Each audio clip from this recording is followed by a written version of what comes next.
Hello my soccer universe, this is Roland and welcome to Football Talk. We're talking about the Women's Euros today. The final is set, and while we got the rematch of the World Cup final from 2 years ago, this was not as straightforward as we did expect beforehand. Yes, both semifinals had clear favorites.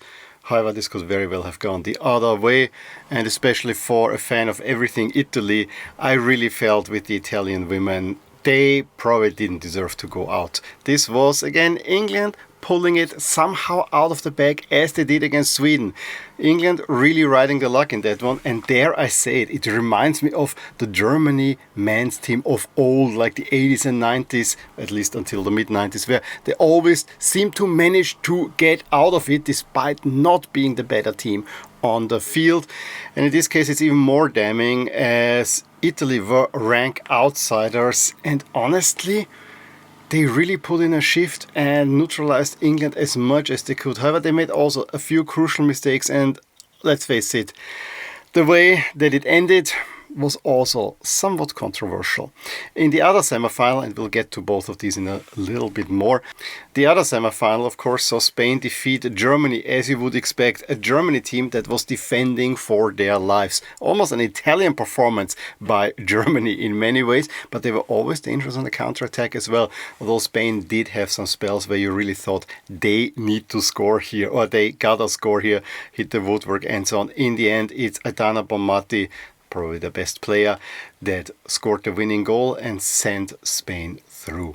So what I want to do in this podcast episode, I want to quickly review these two games and then look forward to the final.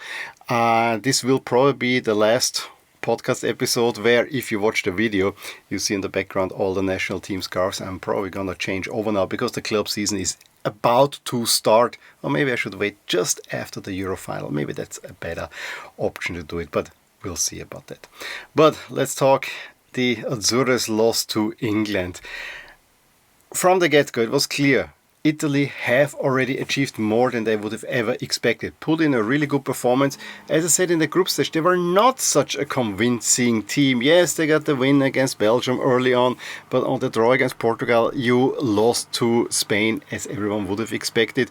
But you know, it was kind of a little bit scraping through to the quarterfinals, where the Azzurri put in a really good performance against Norway, deservedly won that quarterfinal, and actually did what you would expect, keeping it tight, neutralizing England, an England team that has everything but convincing, I gotta say very, very clearly, but try to neutralize the threat of England as much as they could, and England are a much better team. There's no doubt about it. England are the better team, have the better players. I mean, the Italian league is only a professional league for 3 years or something like that. So, of course, you would expect England to be dominant there. But despite all their possession, England barely created any chances. It was actually, you could already feel that Italy, once they kind of weathered or settled into the game. I don't think they even weathered. Once they settled into the game, they always were dangerous on a counter-attack here and there, and it's exactly such a counter-attack. In the 33rd minute, gave them lead through Bonansea when Cantore on the right side gets across in. Girelli is not connected with that, but Bonansea on the other end takes it, and it's 1-0 for Italy. And you would be hard-pressed to say that this wasn't deserved.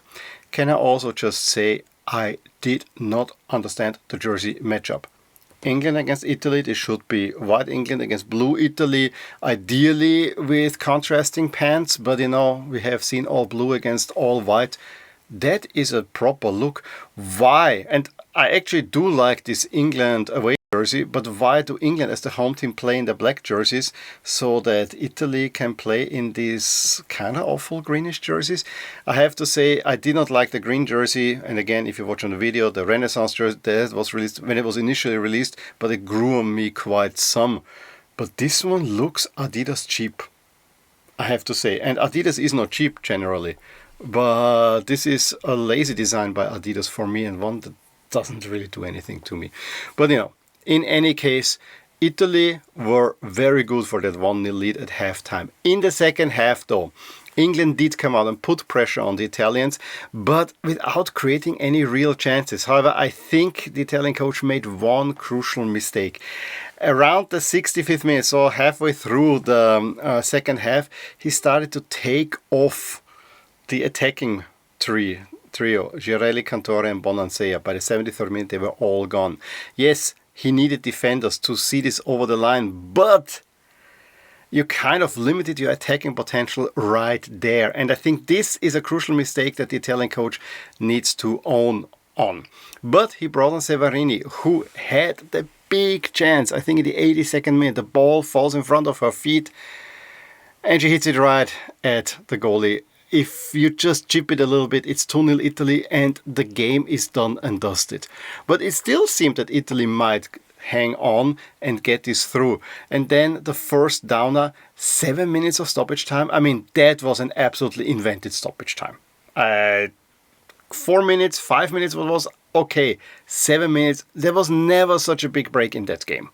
So I didn't understand that. And of course, the only mistake by the Italian keeper, the ball falls to Agyeman, who can put it into the net. 96th minute, and it's level on scores. And from that moment on, you kind of knew that Italy don't have the second win that will see them through. They have to make it into the penalty shootout. And yes, in overtime, England were the better team, created more chances, and got them the big breakthrough through, I will also say, a rather controversial penalty call against Severini, who had this big chance to make it 2-0, pulled down, I think it was Beth Mead. And yeah, the penalty was given. In the replay though, I have to say this was not very conclusive. I actually could see that maybe it was even going the other way. It was a very, very soft penalty. And VAR could not review that one because it was, at least from the few reviews I got, not a clear and obvious error, so they didn't even intervene, which is also something that I really do not understand. Yes, contact was there. But given that there was a lot of contact throughout the game, that this penalty was given just did not feel right. And yes, excuse me England fans, I have very much blue, in this case mint green glasses on. I will always be for the Italians. However, as I said, England were the better team. I'm very comfortable saying that at this point. Chloe Kelly steps up, penalty saved, however she converts on the rebound. I cannot tell you how happy I was when that penalty was saved. And then the rebound. This is sort of a gut punch in many ways. And so England go through. The defending champions are back in the final. And I have to say, this is also the class of a champion, that even if things are not going your way, you can pull out something from nowhere. And so yeah, this is what you get from a championship team. Was it convincing? Anything but. And I think Italy can exit this tournament with heads, not hands. Hands also held high, but heads held high. Was a good performance by the Azzurre. Now they need to show a little bit more of that, and maybe something is growing in Italy. Remember, Italy have actually been a pioneer in women's football, but they were left behind by all these Nordic teams and Germany and England because of professionalization, which came way too late in Italy. However, I think the women's game is growing in Italy quite well. But yeah, England on to the final, and it was clear it will be a rematch regardless of who will move on. Will it be Germany, the team that they beat in the final 4 years ago? No, 3 years ago, we had COVID, in Wembley to get this title? Or will it be Spain, who they met just 2 years ago in the World Cup final? Game was played in Zurich, the other one in Geneva. I have to say, I don't quite understand. I mean, the second largest stadium in Switzerland is Bern, but why do we have Geneva and Zurich? I guess it's only because of Geneva and Zurich. Both stadiums don't do much for me, although the one in Geneva is probably a slightly better one. The Zurich one with the running track, I think that should have been let go after the quarterfinal. Zurich, as I read, is getting a proper football stadium, but it's not a huge one. I think 16,000, and there's a whole lot of court cases surrounding that one. But we're not talking about the Swiss Football League right here. It was just something that I wanted to point out. In the matchup between Germany and Spain, I mean, it was clear with all the injuries and banned players that Germany had, there was only one way. Defend, defend, defend, defend, and rely on Goli Berger, who was zero against Sweden by her wild runs, but actually was the hero against France. And again, how France messed that one up is just, France at a women's tournament. I think I cannot say it any other way. France by now should have had at least a title, but the nerves. And I felt something like that for Spain also, because if there's one team that Spain does not like, it is Germany. Germany just beat them last year at the Olympics in the third place playoff. Yes, didn't mean much, but still, this is a Spain team that is way more talented than this Germany team. And again, Spain had a hard time bringing this onto the pitch. And yes, it also did not help them. Germany actually really defended very tightly on the back and then launched quick counterattacks. And there were, I think, a couple in the first half where you thought if they can get the ball just past the keeper and maybe hit the target, Germany could have well taken the lead. It did not happen, but it was very close a couple of times. While then Spain in the last 50 minutes really put on the pressure and created quite a few chances. It's just that the last pass or, the last shot just couldn't get on. I think they hit once the crossbar or the post in this situation. But there you could feel that Spain is a superior team. However, the break came at the exact right time for Germany to settle in again. It was then the same game. But again, chances on both sides. And yes, the bigger ones fell to Spain. Spain actually had a really high XG. Germany barely managed to win. However, Germany had also the huge chance just at the death of regulation when a deflected shot was just saved off the line by a Spanish goalie. And then on the rebound, she made the big save because that would have meant Germany wins it. And I wouldn't even say it was a robbery, because Germany really showed the same grit and determination that they showed already against France, working as a team together, defend, and maybe you get the lucky break and then you will score. It did not happen. Over time, the game got slower and slower. You could feel that while Spain is clearly superior, they're afraid of these German players who just can launch a counterattack and potentially score on nothing. And yeah, there were again the situations, it really didn't happen. But in the end, it is then a situation where Del Castillo finds Bonmatí on the right side, who aims for the near corner from a very acute angle. And I have to say, Goli Berger probably did not look good, but there was also defensive error. Bonmatí's shot never should cross the line, in my opinion, but also Bonmatí should never have gotten into that position. In any case, 1-0 Spain. Spain see that out and are deservedly in the final. They have been the best team in this tournament. Yes, Spain are a recent phenomenon. This is a Spain team that, they said in the pre-game show in Austria. In 2017, Austria defeated Spain on the way to an unlikely semi-final run. In 2019, you could see there's something growing in Spain. However, they were easily defeated or disposed by a US team, although they gave them a threat. Then, at the Euros, they really didn't show up. I mean, all the stuff around Wilder probably did not work either. They lost to Germany. Then we had the World Cup. Yes, there they won it. And this was kind of the crowning achievement. This is what probably France should have achieved 10 years earlier.